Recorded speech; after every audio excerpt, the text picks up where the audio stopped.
Soy Carlos Arturo Jiménez Castro, médico veterinario zootecnista de la Universidad de Caldas, y me encuentro esta tarde con un buen sol comparado con todo este invierno que ha habido, ¿sí? Y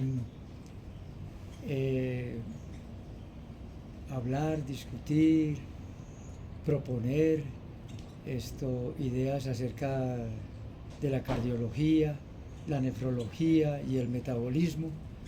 En adelante vamos a seguir entonces mostrando en pequeños videos. Al doctor Juan Carlos Chica Zapata lo distingo hace ya unos cuantos años, unos 20 años. Sí, nos hemos entendido bien en el estudio con los pacientes caninos, felinos, con avistamiento de aves que también tenemos pendientes. Jornadas en equinos, ¿no? También el trabajo con la Fundación Carbón Linneo. Hemos estado en veredas aquí en el municipio de Manizales, ayudando a campesinos que tienen dificultades económicas, y les hemos facilitado vacunas, vitaminas y consultas. Entonces me gusta mucho recordar cuando usted vino, doctor Juan Carlos, del Ecuador. Estuvo en un encuentro, en un congreso veterinario, y me comentó que venía con la idea de desarrollar COVEX. Y le dije, doctor, ¿y COVEX qué es? Y me dijo, no, la Sociedad Colombiana de Atención de Emergencias y Cuidados Críticos. Y yo sí le di el visto bueno, le dije, no, tiene que echarlo adelante. Y han pasado muchas circunstancias, pero todavía está vigente COVEX. Sí, realmente cuando conocí la Sociedad Ecuatoriana de Emergencias y Cuidados Críticos Veterinarios, ECVES, son siglas todas en inglés, realmente esa sociedad era la sociedad número 6 creada a nivel del mundo, ¿no? Y COVES Colombia es la 7ª sociedad dedicada a emergencias y cuidados críticos veterinarios. Cuando conocí al doctor Fernando Paredes, al doctor Javier Rodríguez, excelente cardiólogo, las charlas con él son súper interesantes, y al doctor Julián Zúñiga, Velarte creo que es, todos ellos dedicados a la cardiología veterinaria. Y tuve la idea de venir y crear la Sociedad Colombiana de Emergencias y Cuidados Críticos Veterinarios en compañía de dos grandes amigos, el doctor Julio Morales y Juan Pablo Gómez Corso, quien nos hacía la publicidad y todas estas cosas. Y COVES pues realmente trajo y dio casi que a conocer a muchos de los médicos veterinarios que hoy en día están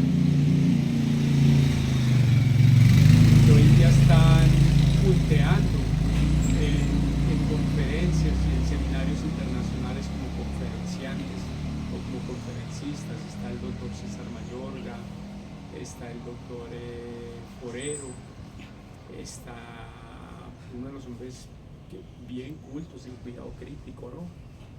Jorge Forero. De pronto se me pasa un poquito el nombre, ¿no? Tuvimos la oportunidad de conocer al doctor Álvarez, fallecido hace ya varios años. Tuvimos la oportunidad de traer a la Sociedad Ecuatoriana de Emergencias y Cuidados Críticos, de la cual hace parte el doctor Guachanamín, algo así, pero en esos momentos se encontraba en los Estados Unidos. Y pues el doctor Mario Marzo Yuris, anestesiólogo veterinario y analgesiólogo, excelente profesional. Y tuvimos la oportunidad también de traer el doctor Javier Álvarez, el cardiólogo que falleció, que se suicidó, ¿sí? Por todas estas cosas de la medicina veterinaria. Somos una de las profesiones en donde más suicidios e intentos de suicidio se ha presentado por el ataque de la misma gente hacia nosotros, la gente no acepta que una mascota se les enferme, siempre la culpa es del médico veterinario, son mascotas muy mal tenidas, muchas de ellas sin vacunas, sin planes de vacunación, sin planes de salud, salubridad, sin ir al médico veterinario, o les recomienda las cosas, no las hacen. Y lo otro, el azote de los mismos colegas, hombre, hablando mal de otro colega. No tienen con que les llegó el paciente a ellos y que ya hay un paciente más, sino que se dedican a crear una mala fama de otro colega. Y me pasaba con un paciente que yo atendí que tenía la presión arterial elevada, ese paciente, y pues se le hizo tratamiento para presión arterial, tenía un problema de tipo cardiovascular, un problema renal, se le mandó la medicina adecuada y ese paciente estabilizó. No solamente eso, muchos pacientes nos ha pasado, le ha pasado a usted, doctor Jiménez, y llegó un momento en que fueron a otra clínica veterinaria y allá le dijeron que lo que nosotros habíamos hecho, que eso no era, que porque el paciente tenía la presión arterial bien y que entonces que el medicamento no lo necesitaba. Yo soy hipertenso hace muchos años, ¿no? Y a mí nunca el internista me ha quitado la droga para la presión arterial. Simplemente me dice, doctor, vamos muy bien, se sigue tomando las tabletas de esta forma con tales miligramos. Nunca las suspenden. En nuestra carrera pasa a veces eso. Bueno, hemos realizado seminarios internacionales en cuidado crítico. Lastimosamente muchos colegas interfirieron inclusive para que COES no estuviese a la altura hoy en día de muchos congresos veterinarios, pero nosotros estamos en cuidado crítico, doctor, cardiología de cuidado crítico, cardiología crítica, a diferencia de muchos congresos y seminarios en donde se habla sobre otros temas, pero no tocan el tema de cuidado crítico. Entonces, ¿yo qué me gano con saber tanto de ciertas enfermedades? Si cuando el paciente se me complica, se me convierte en un paciente crítico, hasta ahí llego. Y muchos de esos pacientes, ¿por qué? Por tener un desconocimiento en el manejo del paciente crítico. Y muchos de esos pacientes terminan siendo eutanasiados a veces por malas decisiones, por falta de academia, por tantas cosas, no de todos, pero son cosas que pasan. O la gente comienza a cansarse, que se le está haciendo una cosa y la otra. A veces la gente también es óbice para que los médicos veterinarios a veces tomen ciertos tipos de decisiones y se dejen llevar también por ellos. Entonces esa es la razón de la creación de COES, de crearla para mejorar la atención de ese paciente terminal, de ese paciente que realmente podemos hacer mucho por él y sacarlo adelante desde que la gente se preste para ello, mandando unos exámenes complementarios y como decía, somos médicos veterinarios, nos preparamos para salvar vidas, camino a la excelencia. No sé si recuerda así corto,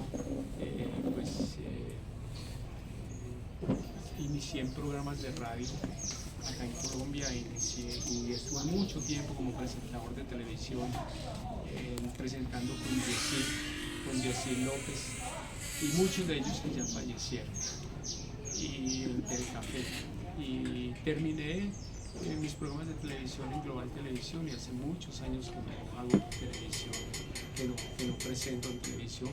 Pero los invito a todos para que vean el canal Sala de Emergencias, para que le den like, para que activen la campana de notificaciones, y cada que el algoritmo de la plataforma de YouTube yo subo un video, inmediatamente le va a llegar a todos ustedes, y nos apoyen, porque realmente ¿qué nos ganamos con saber mucho de ciertas enfermedades y termina el paciente muchas veces eutanasiado o comprometido porque no conocemos del cuidado crítico del paciente? Y cuidado, si necesitamos entrar, nos entramos yo por lo que va yo, ¿sí? Entonces vamos a entrarnos porque nos va a llover y continuamos con el video. No importa, ¿sí?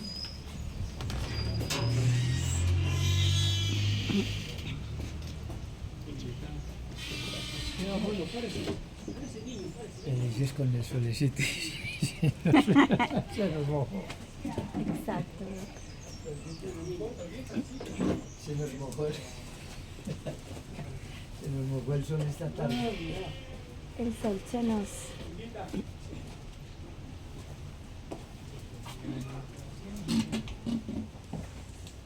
entonces continuamos, ¿no? Sí.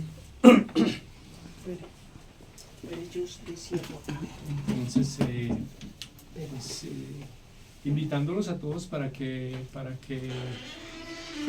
vean el canal Sala de Emergencias. Es muy fácil entrar también, es muy fácil entrar.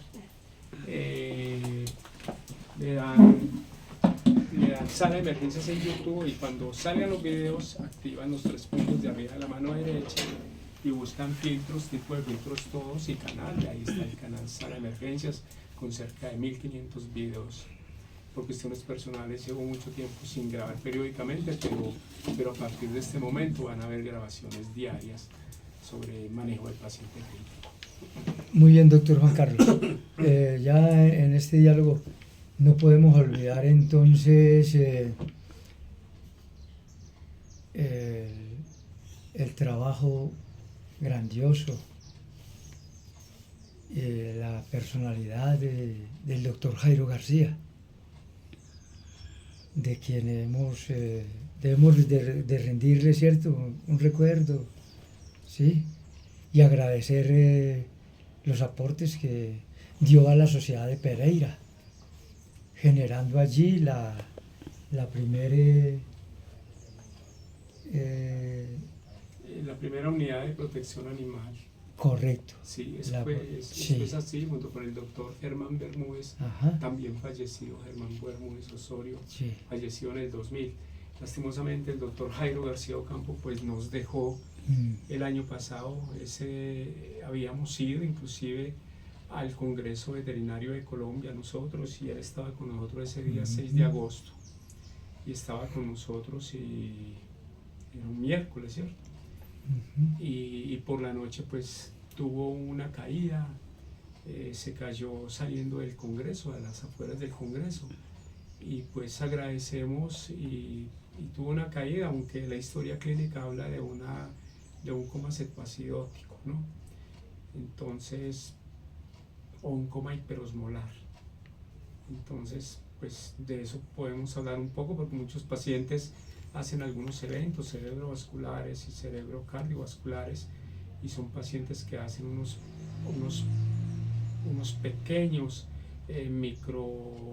microeventos cerebrovasculares, se paran, siguen bien, tuvieron una maurosis, una ceguera una ceguera de pronto pasajera a veces y terminaron, no, yo me siento bien y luego vino el volquetazo, como se dice, ¿no? Entonces terminan falleciendo. Entonces hay que poner mucho cuidado a todas estas cosas realmente porque termina cuando uno se sienta mal.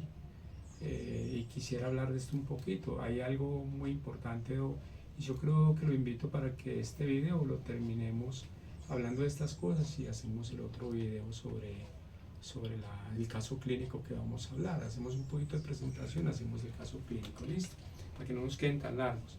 Entonces, realmente hay algo que se llama FAS.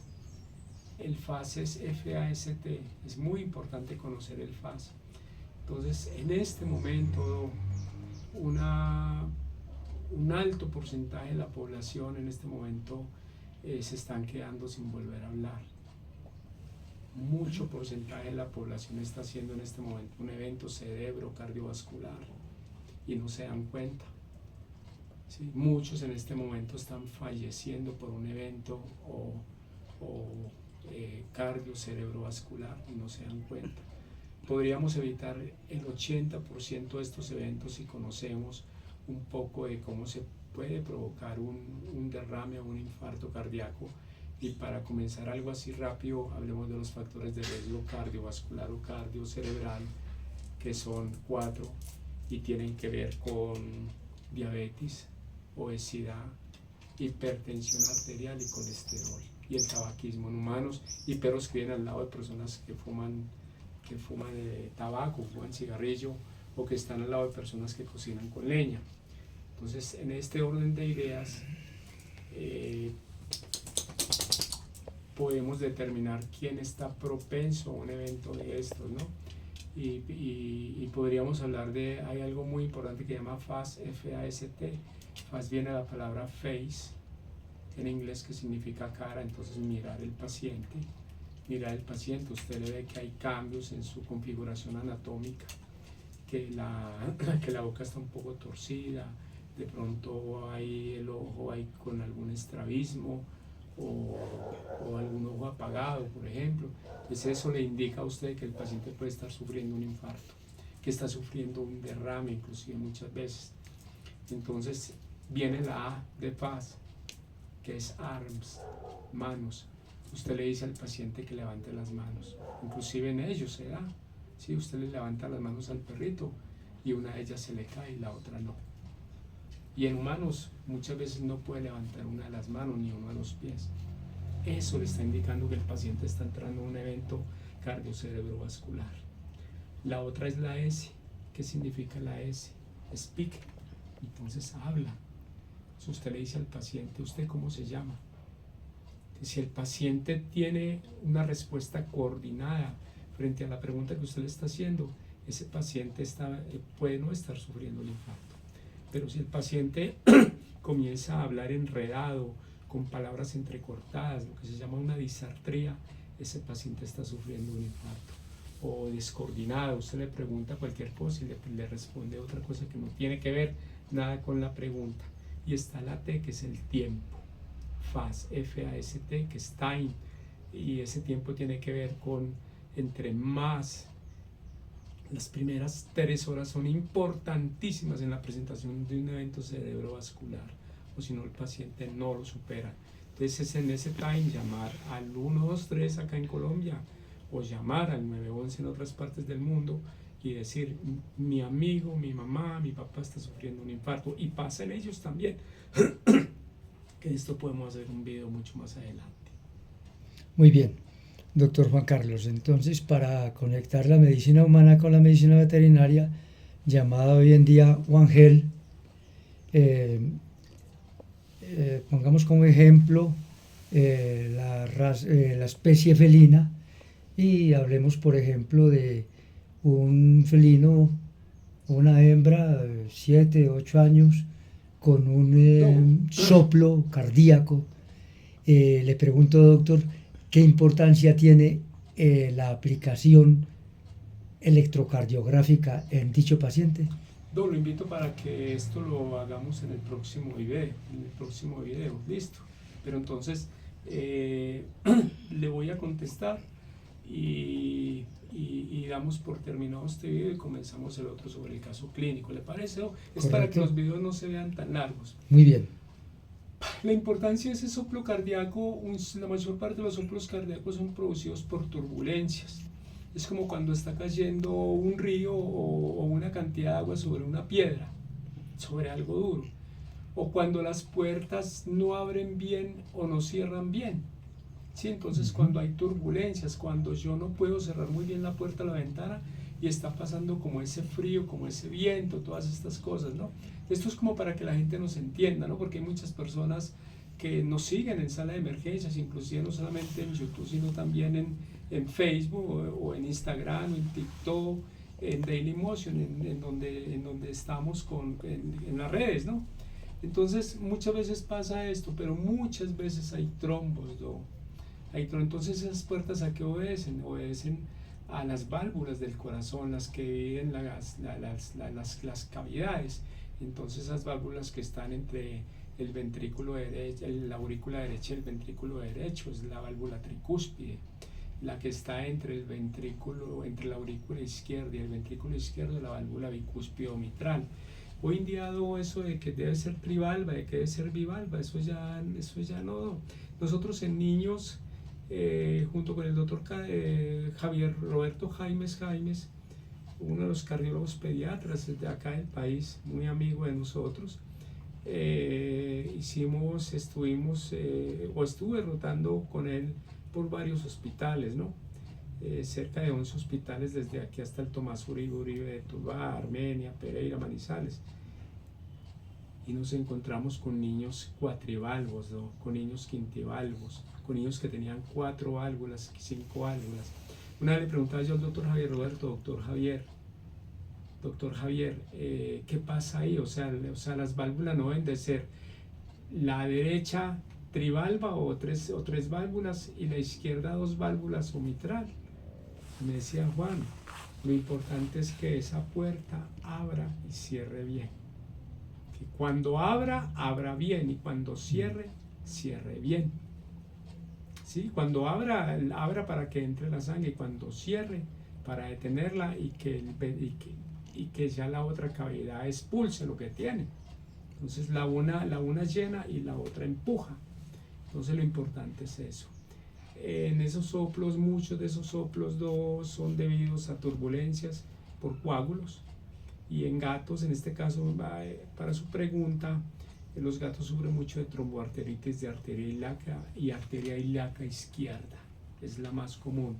Entonces de esos trombos se desprenden émbolos y esos émbolos se vienen y taponan grandes y pequeños vasos. Entonces hasta donde él llega y ya no pueda pasar más, porque en ese momento el vaso se hace más pequeño que el trombo o que el émbolo, ahí se ubica. Y por la sangre que viene detrás de él, entonces lo empuja y tapona.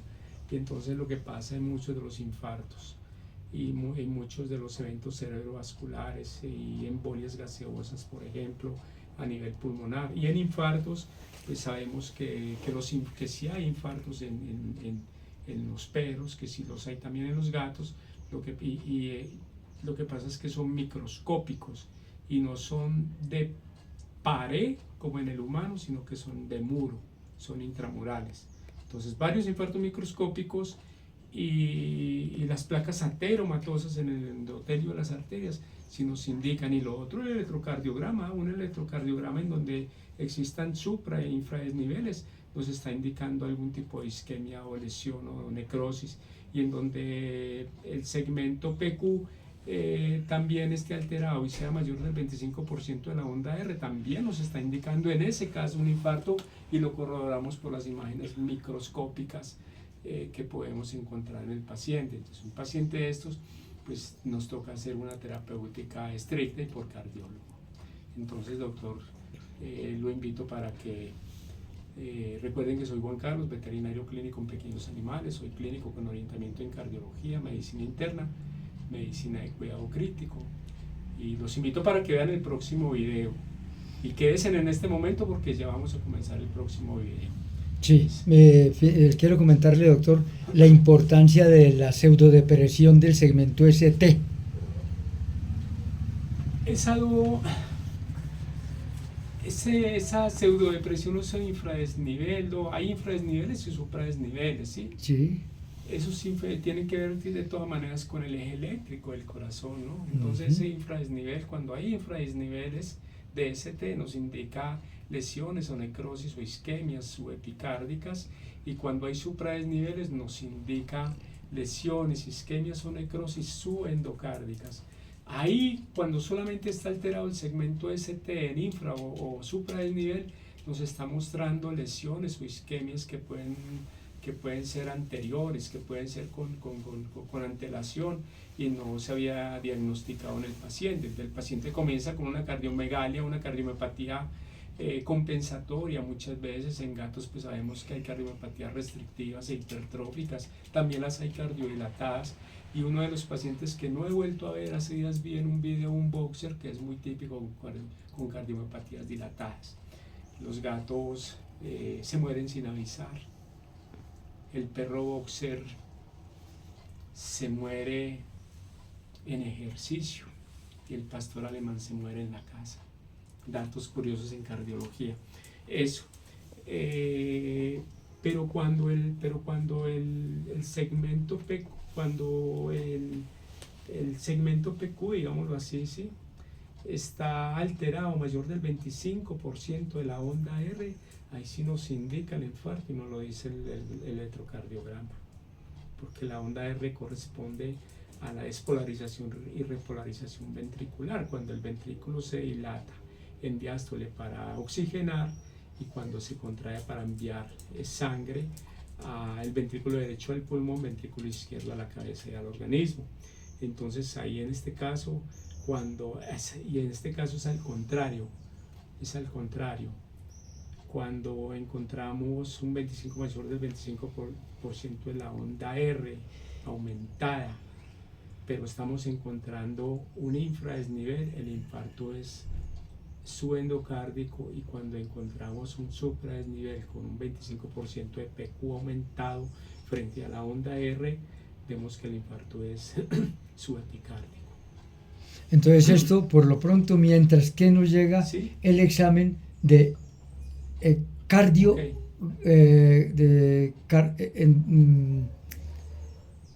De ecocardiografía, Okay. o lo mismo que ecocardiograma, Entonces, que ya nos va a definir bien la estructura muscular y la presencia de, bueno, entonces,